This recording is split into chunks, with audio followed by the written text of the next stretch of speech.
Partir en guerre contre les fausses doctrines des autres. Je commence par citer 2 Pierre, chapitre 2, versets 1 à 4. Comme il y a eu parmi le peuple de faux prophètes, il y aura de même parmi vous de faux docteurs, qui introduiront sournoisement des sectes pernicieuses. Plusieurs les suivront par leur dissolution, et la voix de la vérité sera calomniée à cause d'eux. Par cupidité, écoutez bien ça, ils trafiqueront de vous au moyen de paroles trompeuses. Bon sang, on dirait que Pierre a vu ce qui allait se passer dans notre génération même. Le monde est submergé de sectes de toutes sortes. Par cupidité, ils trafiqueront de vous. Pierre nomme ces prédicateurs de prospérité, qui allaient exploiter les croyants de leur propre troupeau pour s'enrichir sur leur dos. Oui, nous avons le devoir de dénoncer les croyances pernicieuses. Toutes les croyances qui s'attaquent à la vertu, à la sainteté, à la divinité du Christ, à la résurrection, à la foi, à l'espérance, à la charité, à la persévérance et l'importance de produire des œuvres bonnes. Nous devons dénoncer ces choses. C'est aussi ça, ressembler au Christ. Mais en dehors de ces choses, je pense que nous devrions limiter nos interventions quand vient le temps de décrire ce que nous croyons être une croyance fausse chez les autres. Je dis que nous devrions faire des efforts pour vivre en paix. Pourquoi arracher ce que nous croyons être de l'ivraie dans le champ des autres? Pourquoi ne pas laisser Dieu faire son travail? Il n'y a qu'un seul juge. Il se nomme Dieu de toute la terre. J'ai marché parmi toutes les églises depuis 50 ans, et des croyances erronées, j'en ai vu, mais partout, là. Il y en a chez l'Église catholique, il y en a chez les adventistes, les baptistes, les pentecôtistes, partout, il y a un peu d'ivraies comme ça. Le père Égimbal disait « Partout où il y a de l'homme, il y a de l'hommerie ». Mais certains n'ont pas la paix et sont de même incapables d'y laisser les autres. Cet esprit-là qui nous pousse à guerroyer et à partir à la chasse aux sorcières parmi le peuple de Dieu n'est pas l'esprit de Jésus, mais celui de division. L'Écriture nous révèle que des esprits mauvais sont à la base de ces mauvais comportements, lorsqu'elle emploie des expressions comme « esprit de dispute »,« esprit de parti ». Et quant à la vengeance, Jésus dit à ses disciples « Vous ne savez pas de quel esprit vous êtes animés ». Luc 9, 55. Il parlait d'une influence qui venait de l'extérieur à eux. Voici donc les endroits où nous devrions exercer le discernement des esprits. Il serait trop long de lire toutes les références que je vais vous donner, mais vous irez les lire vous-même. Donc, en Luc 9, 55, on parle d'un esprit de vengeance. Philippiens 1,15, un esprit de dispute. En Matthieu 12, 43 et Zacharie 13, 2, un esprit d'impureté. En Nombre 5, versets 14 à 30, on parle d'un esprit de jalousie.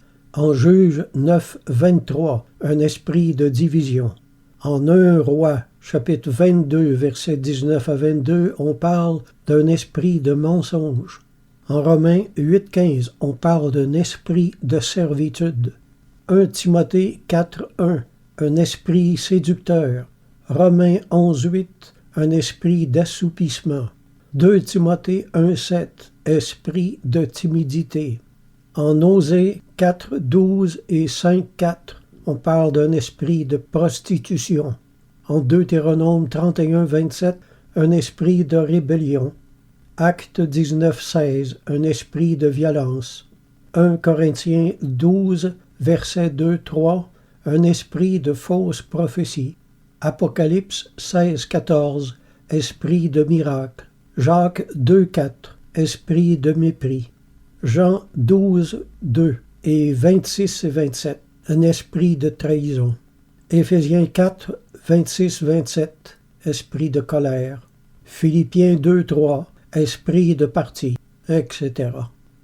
Maintenant, à la lumière de toutes ces références, y a-t-il des esprits à l'œuvre dans votre vie qui essaient de vous manipuler et vous porter à pécher? Derrière chaque péché, il y a une poussée dans notre dos qui nous porte à dire des paroles méchantes ou poser des actes mauvais. N'acceptons jamais d'être les jouets de ces esprits malins. N'obéissons qu'à l'Esprit Saint. Et dans le domaine qui nous intéresse, sachez qu'en dehors des croyances pernicieuses, toutes nos exclusions sont des abominations au Seigneur. Tout esprit de secte est une œuvre de la chair et non de sainteté. Voir Galates 5, 19. Celui qui se sépare se croit toujours plus sage que 100 hommes qui s'unissent. Psaume 50, 19 à 21. Tu livres ta bouche au mal et ta langue est un tissu de tromperie. Tu t'assieds et tu parles contre ton frère. Tu diffames le fils de ta mère. Voilà ce que tu as fait et je me suis tu. Tu t'es imaginé que je te ressemblais, mais je vais te reprendre et tout mettre sous tes yeux. Luc 9, 54 et 55. Seigneur, veux-tu que nous commandions que le feu descende du ciel et les consume? Jésus se tourna vers eux et les réprimanda, disant, vous ne savez de quel esprit vous êtes animés, de quel esprit malin, entre guillemets. Si même les disciples pouvaient être entraînés dans l'hostilité et l'antipathie sous l'influence d'esprits mauvais, nous le pouvons bien davantage. Revenons à nous-mêmes et ne péchons plus. Rejetez la passion sectaire et aimez la paix, aimez l'unité et l'amour fraternel. Je vais maintenant commenter un peu Jacques 3, versets 13 à 18. Lequel d'entre vous est sage et intelligent, qu'il montre ses œuvres par une bonne conduite, avec la douceur de la sagesse. Mais si vous avez dans le cœur un zèle amer, la traduction Maretsu a rendu une amère jalousie. À propos du zèle, saint Thomas définit le zèle comme étant un jaillissement de l'amour. Et j'estime que tout enseignement doit être à base d'amour fraternel également, et ne doit censurer que ce qui est pernicieux et nuisible au développement de la vie chrétienne. Nous disions donc, mais si vous avez dans votre cœur un zèle amer et un esprit de dispute, une autre traduction a rendu un esprit de rivalité, ne vous glorifiez pas et ne mentez pas contre la vérité. Cette sagesse n'est point celle qui vient d'en haut, mais elle est terrestre, charnelle et diabolique. Car là où il y a un zèle amer et un esprit de dispute, il y a du désordre et toutes sortes de mauvaises actions. La sagesse d'en haut. En disant sagesse, il parle de l'enseignement. La sagesse ou l'enseignement qui vient d'en haut est premièrement pure, ensuite pacifique, modérée, conciliante, pleine de miséricorde et de bons fruits, exempte de duplicité et d'hypocrisie. Le fruit de la justice est semé dans la paix par ceux qui recherchent la paix. Vous qui enseignez, pouvez-vous dire que vous recherchez la paix par votre enseignement? Moi je dis que là où la charité règne, les différences ne détruisent pas l'union. Je pose une question maintenant. Pourquoi est-ce qu'on ne pratique plus la lapidation? Eh bien, parce que la charité l'a abolie et parce que Dieu a arraché de nous le cœur de pierre et placé en nous un cœur de chair semblable au sien. De par notre nouvelle naissance, le Seigneur a arraché de nous tout esprit de jugement et de condamnation des gens. Certains chrétiens, n'ayant pas l'esprit, et il y en a des tonnes, pratiquent encore la lapidation, non avec les pierres qu'ils trouvent par terre, mais avec les pierres qu'ils trouvent dans leur cœur. Son frère, le catholique, ne trouve pas grâce à ses yeux. Toutes les raisons sont bonnes pour le lapider. La lapidation est le sport favori des protestants de la branche dure. Tu as aimé que Dieu te remette ta dette en pure grâce, et tu sautes à la gorge de tes frères de foi différentes. Mais par ton endurcissement et par ton cœur impénitent, tu t'amasses un trésor de colère pour le jour de la colère et de la manifestation du juste jugement de Dieu qui rendra à chacun selon ses œuvres, réservant la vie éternelle à ceux qui, par la persévérance à bien faire, cherchent l'honneur, la gloire et l'immortalité. Mais l'irritation et la colère à ceux qui, par esprit de dispute, la traduction Maretsu a rendu, aux hommes de contradiction. à ceux qui sont rebelles à la vérité et obéissent à l'injustice. Romains 2, versets 5 à 8. Par toutes les insultes que vous prononcez contre l'Église catholique, vous prononcez en fait votre propre jugement. Je vous le dis, au jour du jugement, les hommes rendront compte de toute parole vaine qu'ils auront proférée. Une parole vaine, c'est une parole désobligeante, flétrissante, injuste, insolente, insultante ou moqueuse. Saint Bernard de Clairvaux a écrit « Les détracteurs aboient comme des chiens, comme ces animaux mordent les jambes des passants, ainsi déchirent-ils la conduite du prochain. C'est là le comble de la honte. Il n'est rien de plus vil. Frères et sœurs vénérables, retranchez de votre langue le vice de la détraction.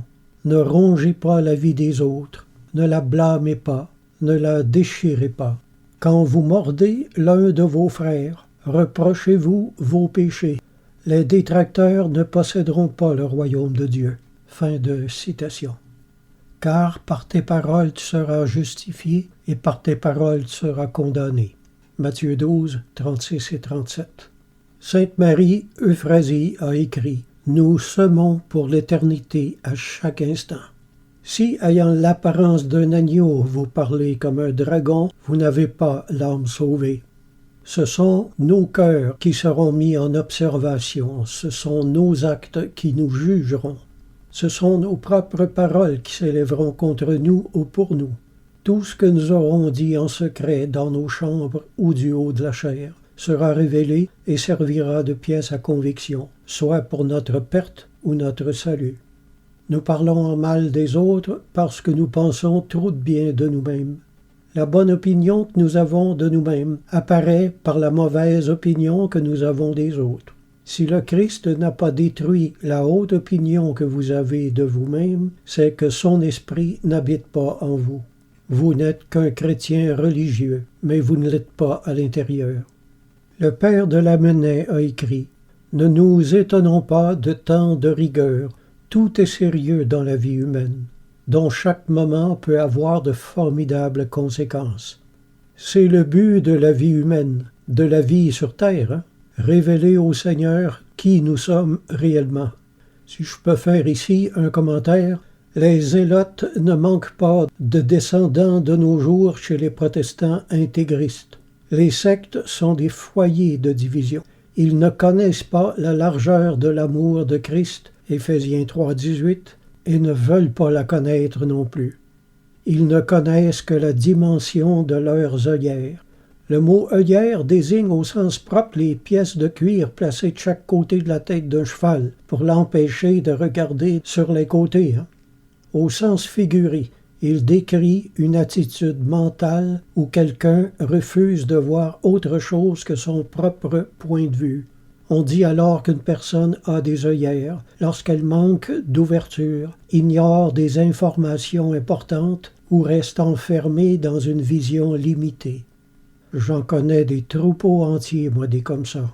Puisqu'il y a parmi vous de l'âcreté et de la dispute, n'est-ce point une marque que vous marchez selon l'homme et que vous êtes charnel? 1 Corinthiens 3,3. Parmi les superbes, il y a toujours des dissensions. Le méchant cherche toujours des disputes. Voir Proverbe 13, verset 19.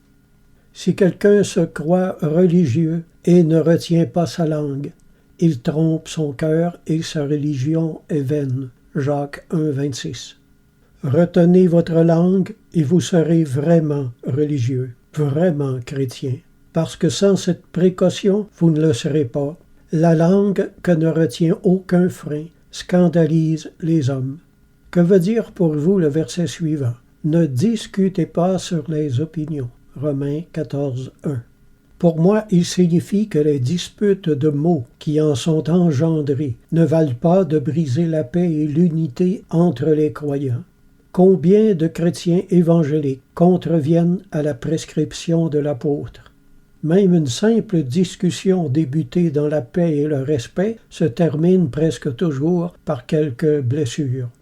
J'ai 50 ans de vie chrétienne et j'ai rarement rencontré un protestant qui s'informait des croyances catholiques avec sincérité.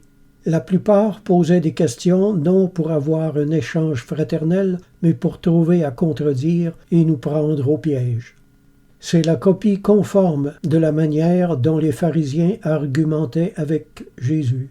« Faites accueil à celui qui est faible dans la foi. » Une autre traduction, « Accueillez aussi dans votre communauté celui qui est faible dans la foi. » Une autre encore, « Faites-lui accueil, mais pas dans le but de trancher des points litigieux. » Et ne discutez pas sur les opinions. Une autre traduction, « Mais pas dans le but de trancher des points litigieux. » Une autre traduction s'appuyant sur le grec, « Ne le critiquez pas s'il a des opinions différentes des vôtres. » Évitez de faire de vos divergences d'idées un sujet de discussion.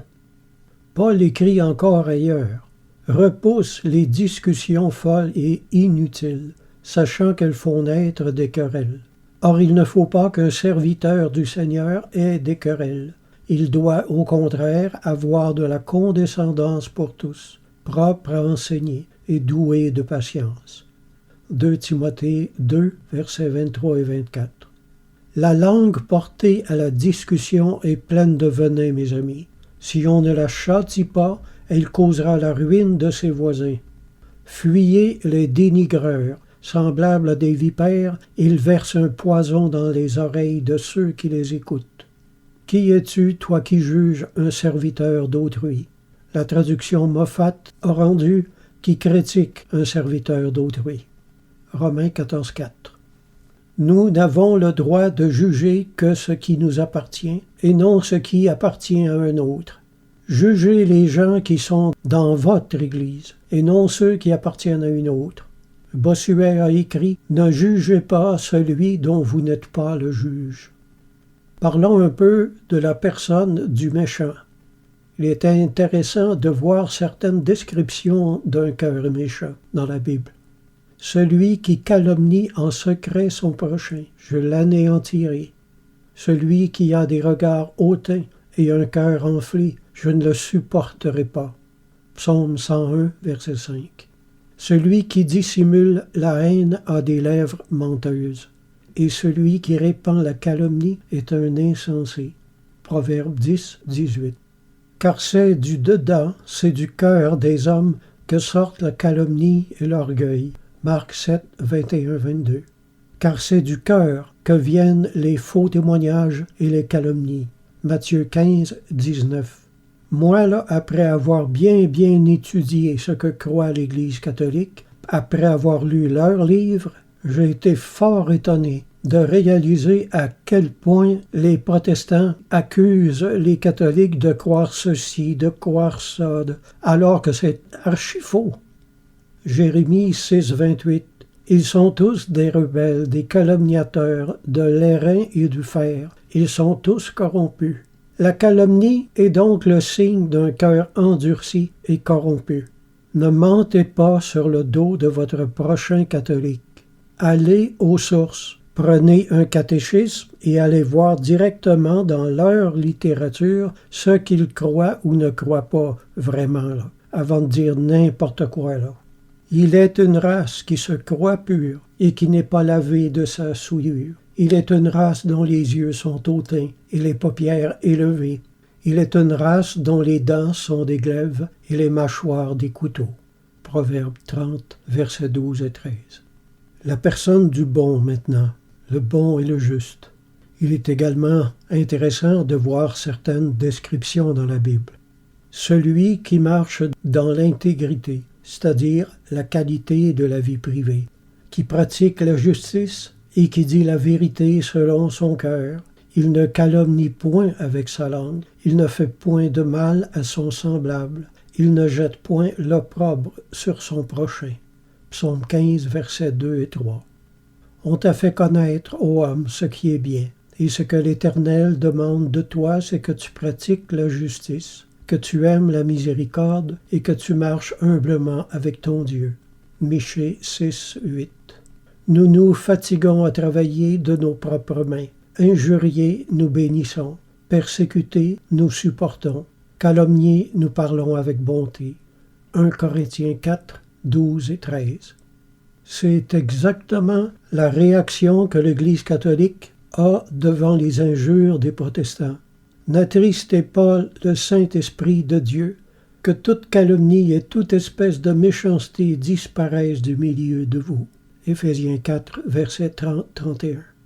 Maintenant, renoncez à toutes ces choses, à la colère, à l'animosité, à la méchanceté, à la calomnie, aux paroles déshonnêtes qui pourraient sortir de votre bouche. Colossiens 3, 8. Beaucoup disent « Nous autres, on ne suit que la Bible seule », mais ne mettent pas en pratique ce qui est important. Alors, à quoi cela sert-il? Ce n'est pas de croire en la Bible qui est le plus important. Ce n'est pas d'embrasser les doctrines de la Bible qui est le plus important, mais c'est de la mettre en pratique dans les choses qui concernent la sanctification du cœur et de la langue. Et si tous les versets que je viens de citer ne vous convainquent pas de ça, alors moi je ne sais plus quoi vous dire.